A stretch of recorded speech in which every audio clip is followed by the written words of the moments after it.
Here's how to fix a check engine light with code P1456.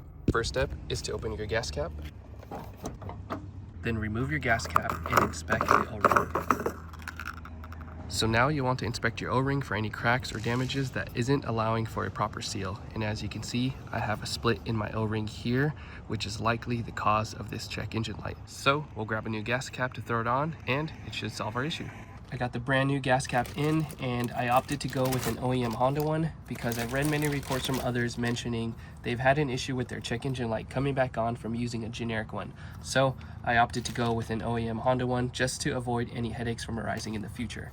And as you can see, the rubber gasket is nice and intact.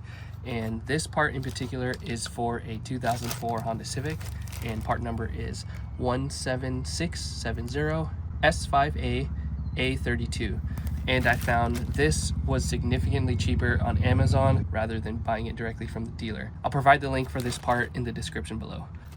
So the next step is to install it and make sure it clicks 3 times. All right, the next thing you need to do is turn on your car, and you'll notice the check engine light is still there, so it will not turn off immediately until it detects that the problem is gone. But what you can do is reset your check engine light with a scanner, or just drive a couple drive cycles and it may turn off, but in some cases you might just have to reset it with the scanner first. So what I'm gonna do is reset it with the scanner here, and it's really easy to do.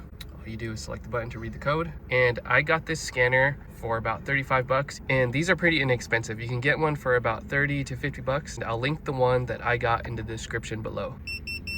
So once it's finished linking, you're gonna go down to erase codes and hit yes.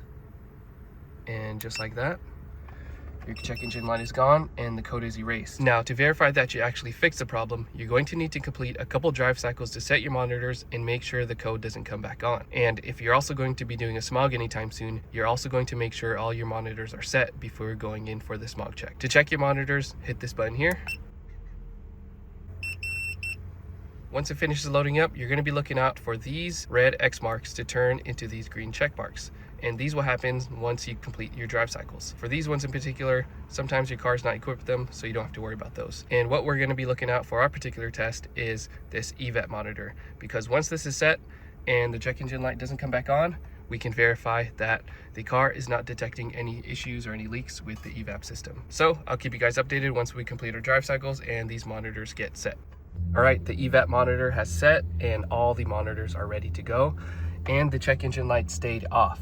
So the EVAP monitor set at about 70 miles, and I do need a SMOG check, and the SMOG tech recommended I drive above 100 miles. So we're ready to go. So now it's time for the real test to get a SMOG check, and we'll see if we fix the issue for good. All right, I got the results in, and the car passed the SMOG check, and the check engine light stayed off. So if this video helped you out, feel free to drop a like and subscribe for more videos like this.